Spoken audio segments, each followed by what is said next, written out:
Hello everyone, I am back again with another video on helping some young person out there who needs help in parenting.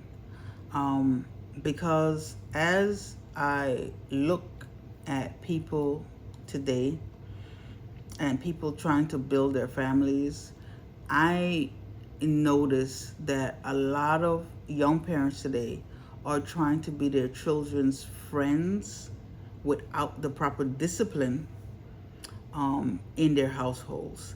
And discipline is so important because when you discipline your child, you allow them to have the opportunity to live. Okay, what do I mean by that? Long story short, if you don't discipline your child, when they get out into the world, someone else will discipline them.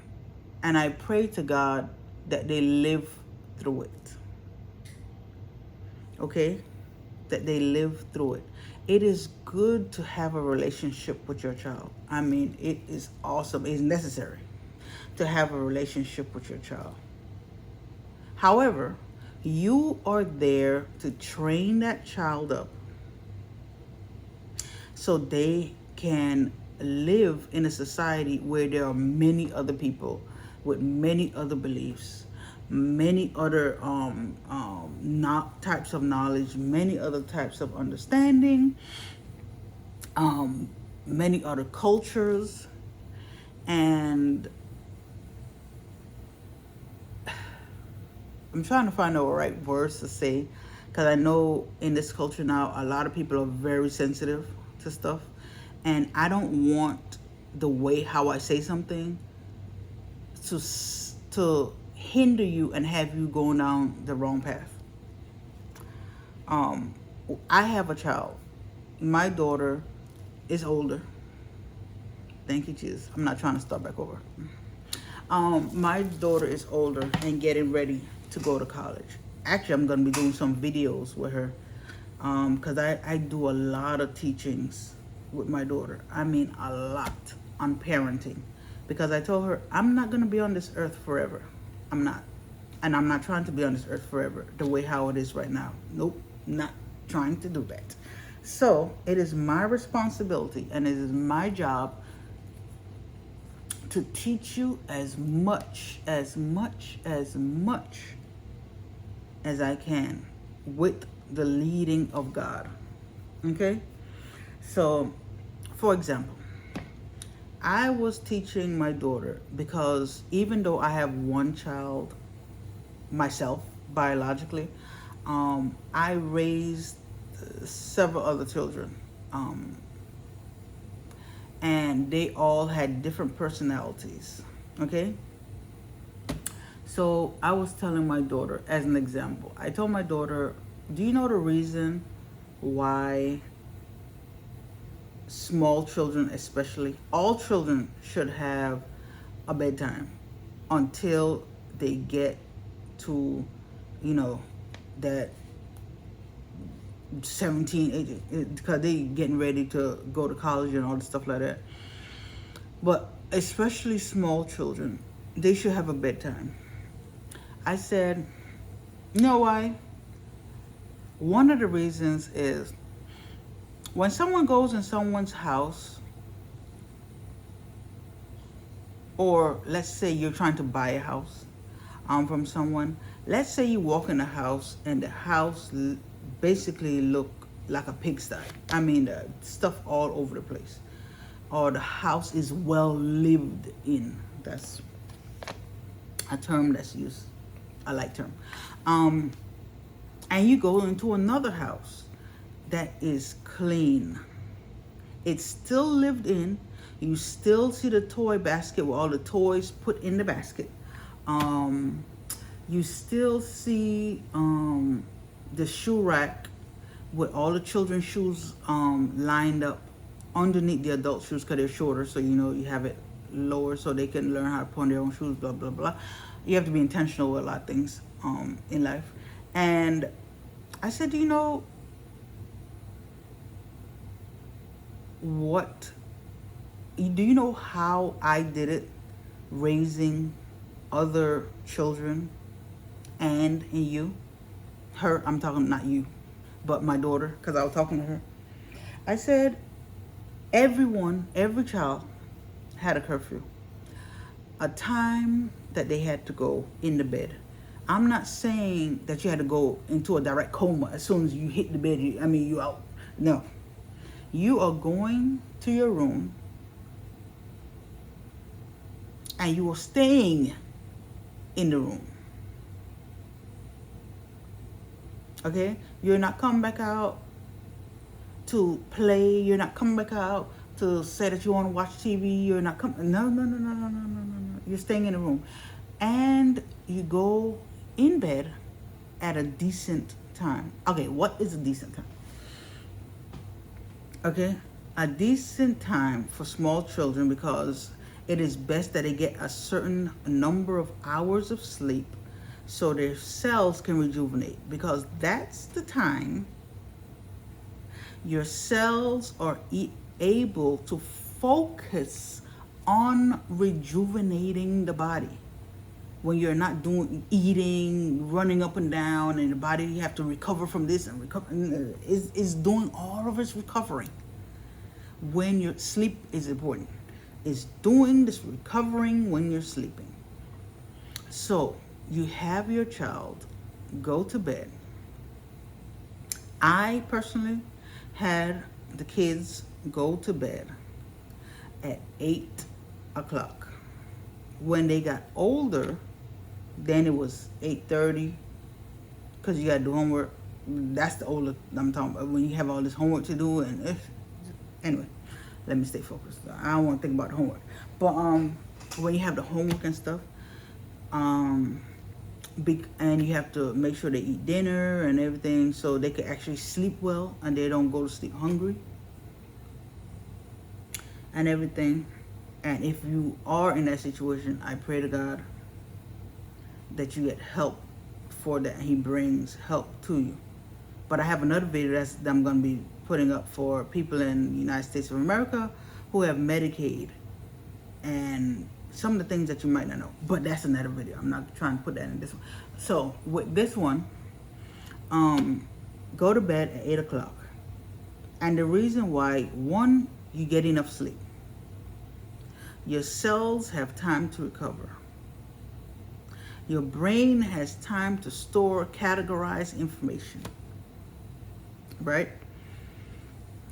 And the parent has time to clean up the house, because no one wants to live in a pigsty.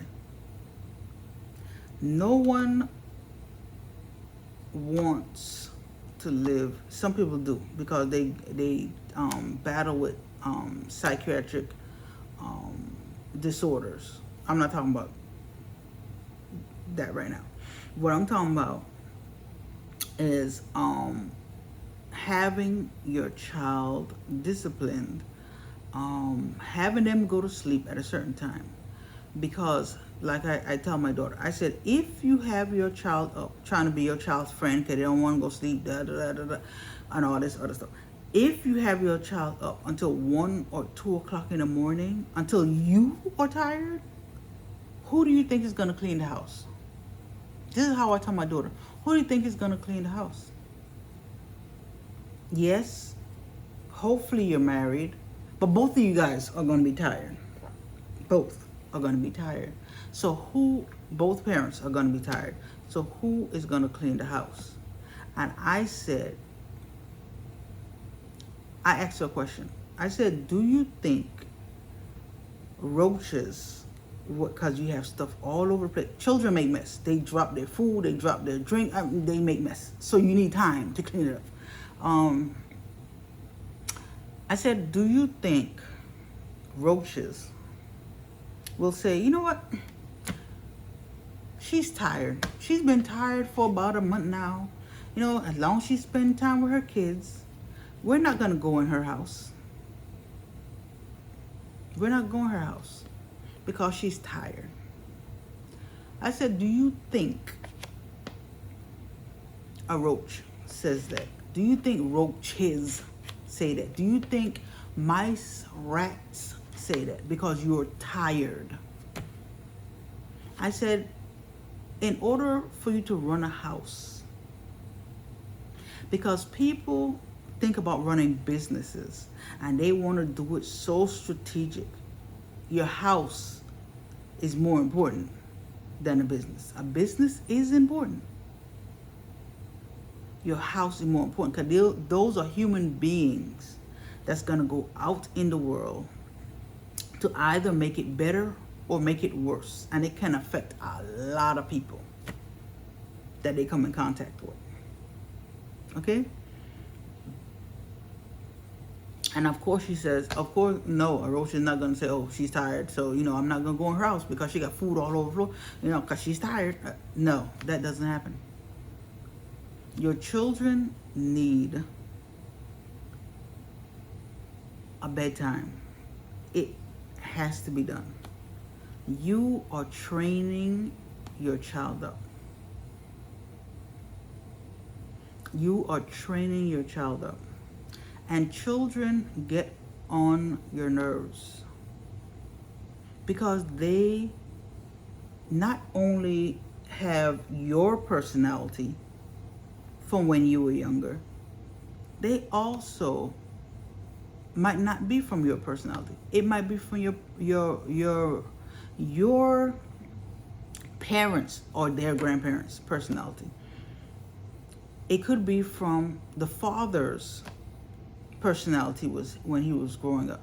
And most people don't ask the family members, so how was he growing up? And people usually don't ask that. And guess what? Your kid might come out with that type of personality. And it might be totally contrary to your personality. And you know what? You are going to get frustrated. I remember when I had my daughter, I had a C-section. And I went to the obstetrician after having my daughter. And she says to me, she was from Haiti, and she said to me, once you feed your baby, change your baby, burp your baby,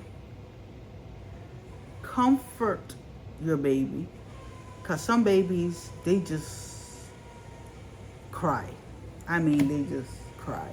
They cry and they cry no matter what you do. Some babies, you're so exhausted that you will practically drop them, that how tired you are. I personally never dropped my child, but you can get to that level of exhaustion that you can drop your child. And she said, before you do that, by falling asleep and plus after a C-section, you're in pain, it's just a whole lot after a C-section. She said, once you do all of that for your baby, put the baby down. Put the baby down and take a break. Because that baby cannot survive on his own. The baby needs you well physically and well adjusted mentally to take care of it. Put the baby down. Because you do not want a couple seconds change that baby's life for the worst after you've had a healthy baby. You do not want that. Okay? You don't. It is good that you want a relationship with your children, but you are there to train up that child, direct that child, guide that child, And you can do that and be loving and caring. You don't have to be their friend, because they'll get friends that give them bad advice, let them do whatever they want around them. That's not what you're here for. That is not what you're here for. It's not at all. Okay? So I want to say that to some young person out there who, one, feel frustrated with their young child. Sometimes you need a break. Sometimes you need a break. And you are there to guide and direct them. And I realized that a lot of parents did not give good advice to their children, so their children can't properly take care of their children, if you follow me. The grandparents were not the best at what they did. I mean, children don't come with a book for you to know exactly how to deal with that specific child right there. So I said, you know what? Since this is a women's ministry, I am out to help. I'm not only out to blame and say you're not doing this right, you're not doing that right. No. Don't talk about what's wrong unless you're willing to put in the work to fix it. Simple.